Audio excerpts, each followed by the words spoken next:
Welcome to Sankalp study success. Friends, average speed అనేటటువంటి topic మీద few applications చూస్తున్నాం కదా. Let us see another model. Okay. A man covers 3 equal distances with speeds v1, v2 and v3. Okay. Find his average speed. Very logical question.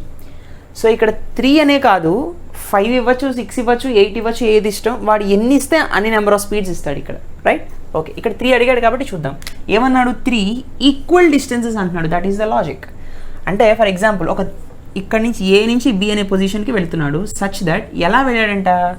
3 equal distances with speeds అంటున్నాడు. Suppose చూడండి, ఇక్కడి నుంచి ఇక్కడికి D అనే distance ఉందనుకుందాం. ఇక్కడి నుంచి ఇక్కడికి డి అనే డిస్టెన్స్, ఇక్కడి నుంచి ఇక్కడికి ఎంత? డి అనే డిస్టెన్స్. సపోజ్ ఫర్ ఎగ్జాంపుల్ అలా అనుకుంటే టోటల్ డిస్టెన్స్ ఎంత? Total distance is nothing but 3D. అవునా కదా?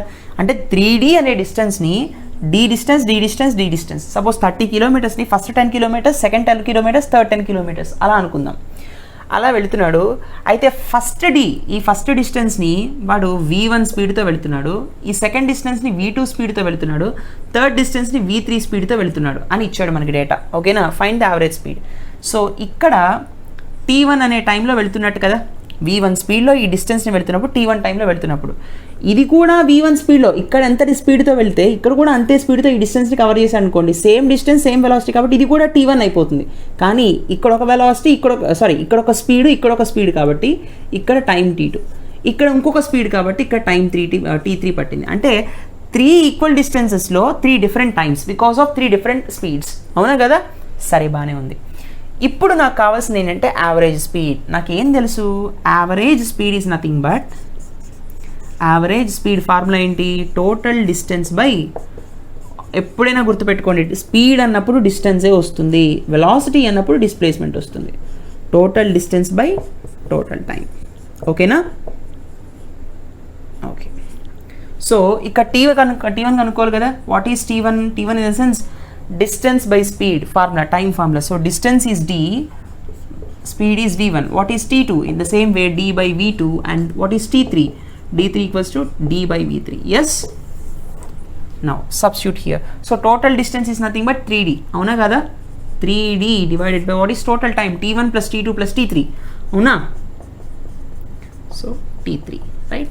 So 3d divided by what is the value of t1 there? d by v1. So d by v1 plus d by v2 plus d by v3, right? So d gets cancelled. ఏమొస్తుంది? 3 divided by 1 by v1 plus 1 by v2 plus 1 by v3 వస్తుంది. అవునా? So దీని యొక్క LCM ఏమవుతుంది అంటే 3 divided by v2 v3 plus v1 v3 plus v1 v2 whole divided by v1 v2 v3 అవుతుంది.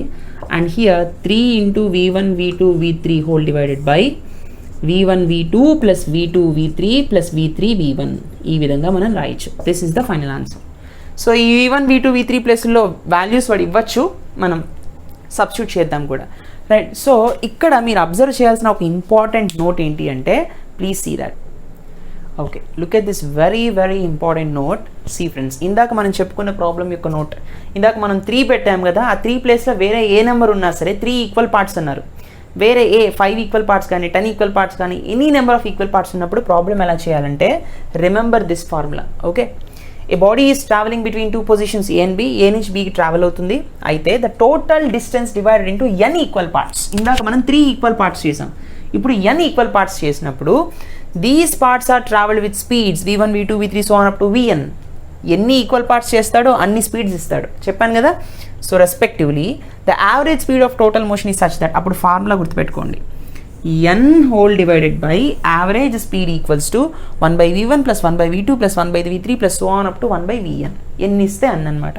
So average speed అడిగాడు కదా, వచ్చిన తర్వాత దీన్ని మొత్తాన్ని మీరు LCM కడతారు. LCM కట్టి యావరేజ్ స్పీడ్ అటు తీసుకెళ్ళి ఆ టర్మ్ ఇటు తీసుకొస్తే సరిపోతుంది, right? You will get the answer. ఇందాక మన n ప్లేస్లో ఏం పెట్టాము? n ప్లేస్లో 3 సబ్స్టిట్యూట్ చేసాం, అవునా కదా? So n divided by 3 divided by ఇందాక ప్రాబ్లంలో average speed, 3 divided by average speed equals to 1 by v1 plus 1 by v2 plus 1 by v3 చేసాం, అవునా? నాకు కావాల్సింది ఏంటి? యావరేజ్ స్పీడ్ అటు తీసుకెళ్ళిపోతే 3 divided by 1 by v1 plus 1 by v2 plus 1 by v3 equals to average స్పీడే కదా. ఇదే కదా నాన్న నాకు ఇందాక నేను సాల్వ్ చేస్తే వచ్చింది. So remember this formula. 3 అన్నప్పుడు ఇలా చేసాం, అదే 10 అన్నప్పుడు సింపుల్గా మీరు ఇది అప్లై చేసేస్తే సరిపోతుంది, డైరెక్ట్గా వీడిలో ఇచ్చేస్తాడు. ఓకే, ఈ ఫార్ములా గుర్తుపెట్టుకోండి, very very important formula, right? Please note it. Next one. Okay, now look at the next one. A particle travels half of the total time with speed v1 and remaining half of the time with speed v2. The average speed of the particle is. Here logic ఏంటంటే half of the total time అన్నాడు. టైంలో సగం, డిస్టెన్స్లో సగం కాదు, వెలాసిటీలో కాదు, టైంలో అంటున్నాడు. That is very important. అంటే సపోజ్ 10 minutes జర్నీ అనుకోండి, అంటే ఫస్ట్ 5 minutes కొంత డిస్టెన్స్ కవర్ చేశాడు, second 5 minutes remaining distance cover చేశాడు. Distance is different, right? Half టైంలో క్యాలిక్యులేట్ చేశాడు అనమాట. సో హాఫ్ టైం అడుగుతున్నాడు కాబట్టి సపోజ్ ఇక్కడ మనం ఉన్నాం అనుకుందాం, ఇక్కడి నుంచి ఇక్కడికి వెళ్ళాం, బి అనే పొజిషన్కి వెళ్ళాం. సపోజ్ ఇక్కడి నుంచి ఇక్కడికి టోటల్ టైం t సెకండ్స్లో వెళ్ళాడు అనుకోండి, t సెకండ్స్లో, ఇక్కడి నుంచి ఇక్కడికి t/2 సెకండ్స్లో వెళ్ళాడు, ఈ పార్ట్ నుంచి ఈ పార్ట్కి t/2 సెకండ్స్లో వెళ్ళాడు. అంటే హాఫ్ టైంలో ఇక్కడి నుంచి ఇక్కడికి చేరుకున్నాడు అనుకుందాం. మళ్ళీ ఇక్కడి నుంచి సపోజ్ దిస్ ఈజ్ ఓ దగ్గర నుంచి బీకి మళ్ళీ అనదర్ హాఫ్ టైంలో, ఇక్కడి నుంచి ఇక్కడికి ఏ నుంచి ఓకి 5 minutesలో వెళ్ళాడు, ఓ నుంచి బీకి మరో 5 minutesలో వెళ్ళాడు. Such that total time is 10 minutes అనుకుందాం. అదే కదా చెప్పాడు ఇక్కడ మనకి. ఓకే, సరే, ఫస్ట్ హాఫ్ టైంని వాడు v1 స్పీడ్తో కవర్ చేశాడు, ఈ స్పీడ్ v1తో కవర్ చేశాడు. అంటే t/2 టైంలో v1 స్పీడ్తో వెళ్ళాడు అనమాట. v1 స్పీడ్తో వెళ్ళి ఎంత డిస్టెన్స్ని కవర్ చేశాడు? d1 డిస్టెన్స్ని కవర్ చేశాడు, రైట్? తర్వాత ఓ దగ్గర నుంచి బీకి v2 స్పీడ్తో వెళ్ళాడు, d2 డిస్టెన్స్ని కవర్ చేశాడు with in the same half time, right? ఇక్కడ 5 minutesలో కవర్ చేసిన distance d1 with speed v1, ఇక్కడ అనదర్ 5 minutesలో కవర్ చేసినటువంటి distance d2 with speed v2. Total time is 10 minutes. అదే కదా concept, right?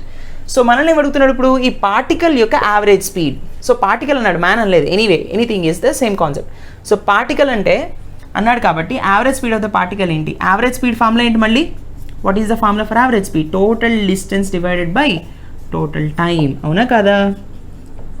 Total distance by total time.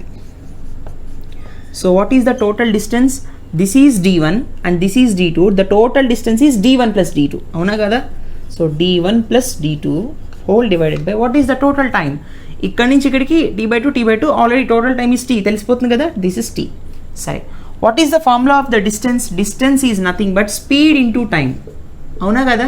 Speed into time. So speed into time కాబట్టి what is the speed here? See, ఇక్కడ ఉన్నటువంటి speed v1, అవునా కదా? నాకు d1 కావాలనుకోండి, speed ఎంత? v1, time ఎంత? t/2. సో t/2, అవునా? అంటే v1 t/2. What is d2 here? Speed అంతా ఇక్కడ v2 and what is time here? t/2. Once again t/2, అవునా? ఓకే, సో d1 వాల్యూ ఎంతనా? So v1 t/2 plus d2 value ఎంత? v2 t/2 whole divided by t, అవునా? Okay, so ఇక్కడ t ఉంది, ఇక్కడ t cancel అయిపోతుంది కదా common తీసినప్పుడు. సో t కామన్ కనుక మనం తీస్తే what I will be getting here? v1 plus v1/2, okay, v2/2, right? Whole divided by t. t gets cancelled. Finally I will be getting v1 plus v2/2. This is the final answer. So అంటే half time concept వచ్చినప్పుడు మనకి ఈ formula వస్తుంది, గుర్తుపెట్టుకోండి. Suppose for example ఒక application చూద్దాం. A particle travels half of the total time with speed 30 m/s ఇచ్చాడు అనుకోండి suppose, and remaining half the time with speed 60 m/s ఇచ్చాడు అనుకోండి, right? Find the average speed of the particle అని అంటే, so v1 is nothing but 30 plus v2 is nothing but 60 whole divided by 2, 90/2, that is nothing but 45 speed కాబట్టి m/s. వాడు ఇక్కడ km/s అన్నా, km/h అన్నా, ఇక్కడ km/h అన్నా, అక్కడ ఇప్పుడు యూనిట్స్ ఎంత అవుతుంది, అప్పుడు km/h అవుతుంది. డిపెండ్స్ ఆన్ ద యూనిట్స్ అనమాట, రైట్? సో 45 m/s అనేది application problem. Please note this, very very very important logic. So I hope you understand this lecture. Thank you so much. Let us meet in the next lecture. Please like, comment and share. Let us see some more applications in the next lecture. Thank you.